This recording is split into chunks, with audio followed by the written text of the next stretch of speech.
The old pocket watch felt heavy in my hands, its golden surface dulled with age. It was the last thing my grandfather gave me before he passed away last month.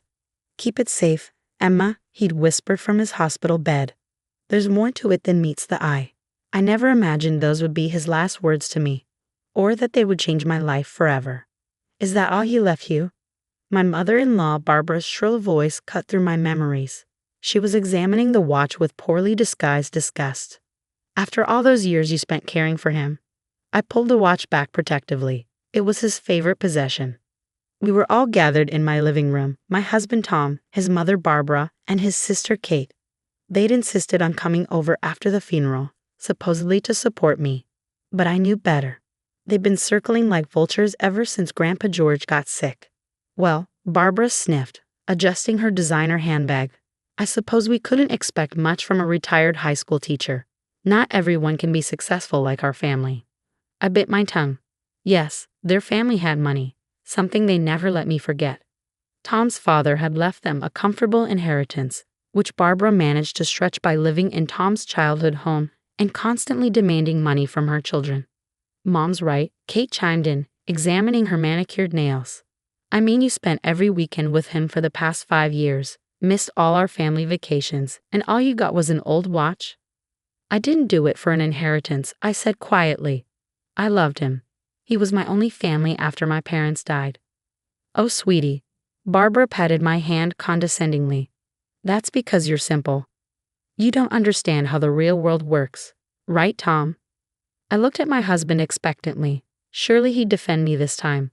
Tom shifted uncomfortably. Maybe you should sell the watch, Emma. We could use the money for that kitchen remodel Mom's been suggesting." "Absolutely not." I clutched the watch tighter. "It's not for sale."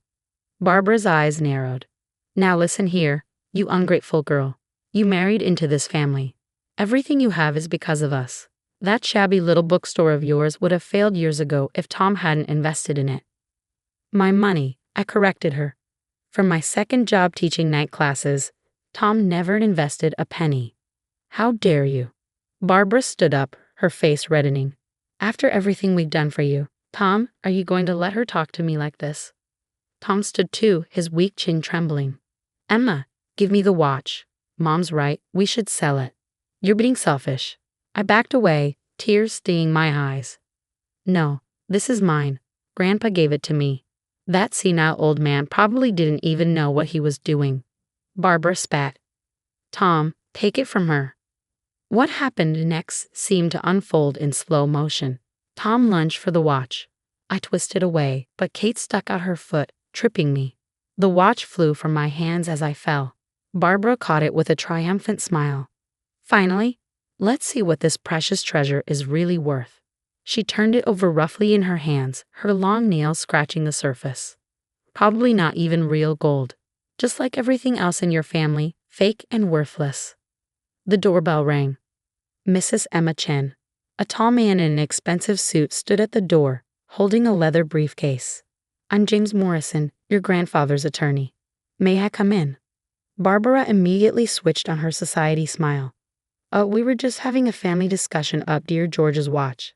Such a meaningful gift.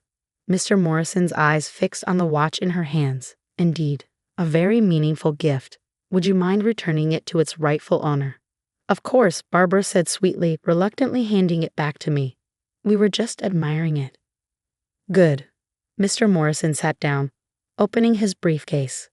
"Because that watch is quite literally the key to your grandfather's legacy." The room fell silent.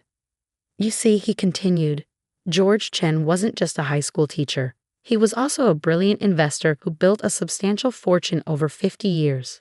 Very few people knew about his wealth. He preferred to live simply and give generously to education charities." My hands trembled as I held the watch. "The watch," Mr. Morrison explained, "contains coordinates to a safety deposit box. Your grandfather asked me to wait 1 month after his death before revealing this, to see how people would react to what appeared to be a modest inheritance." He turned to face my in-laws, his expression hardening. He wanted to know who would value his granddaughter's love and loyalty over material possessions. Barbara's face had gone pale. How substantial are we talking about?" The estate is valued at approximately $68 million. Kate's wine glass shattered on the floor. The silence in my living room was deafening. $68 million. The number hung in the air like a physical presence. Barbara recovered first, her shock transforming into a sugary sweet smile. Emma, darling, you know we were just teasing earlier. Family jokes. We're all so happy for you. Let me finish, Mr. Morrison interrupted, pulling out more documents.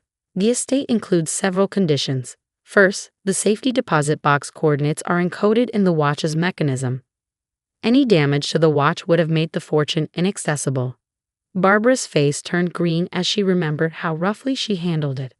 Second, he continued, Mr. Chen installed cameras in this house 3 months ago with Emma's permission. Every interaction, every comment, every attempt to bully or manipulate her has been recorded. Tom jumped to his feet. You spied on us? No, I said quietly.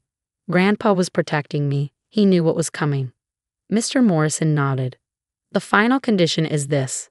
Emma has full control over how to distribute the inheritance.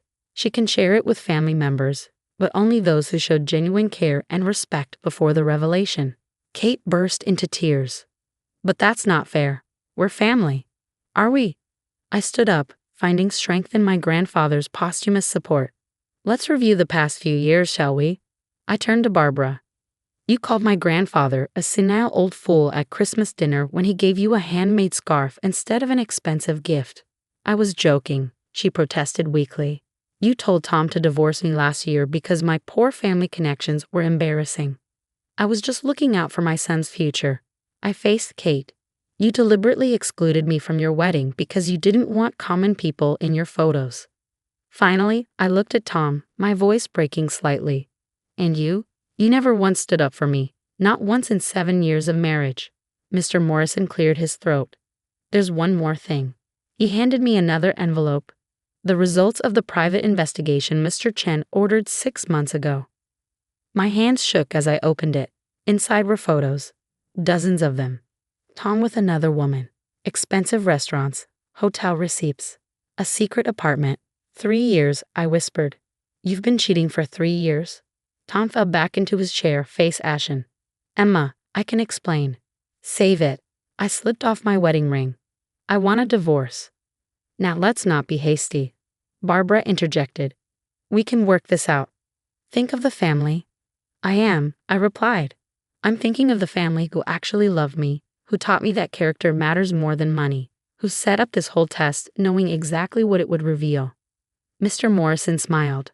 Shall I proceed with the distribution plans we discussed, Emma? I nodded. Yes. The educational foundation in Grandpa's name, scholarships for underprivileged students, and the community center renovation. What about us? Kate demanded. You get exactly what you gave me, nothing. Barbara launched into a tirade about family loyalty and gratitude, but her words were cut short by security guards entering the room. These gentlemen will escort you out, Mr. Morrison announced. The restraining orders are already filed. Any attempts at contact will result in the release of all recorded evidence of harassment and manipulation to the media. As they were led away, Barbara turned back one last time. You'll regret this. You're nothing without our family name. I held up the watch, smiling. Actually, I'm Emma Chen. And my grandfather taught me that true wealth isn't in a bank account. It's in knowing who you really are and standing up for what's right. 1 year later, the Chen Educational Foundation was thriving. Hundreds of students who couldn't afford college were getting their chance. The community center offered free classes, job training, and support services. I sold the bookstore and opened a larger one, with a special section dedicated to education and self-improvement. Sometimes I'd catch glimpses of my former in-laws in their luxury cars, driving past slowly, watching the success they could have been part of.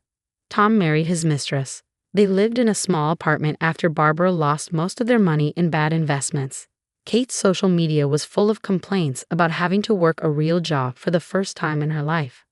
As for me, I wore Grandpa's watch every day, not for the fortune it unlocked, but for the wisdom it represented.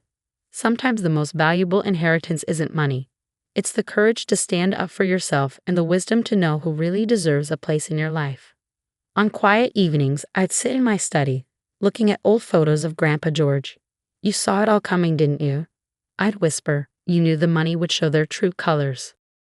I could almost hear his reply. Money doesn't change people, Emma. It just reveals who they've been all along. The watch ticked softly on my wrist, keeping perfect time, just like Grandpa had planned.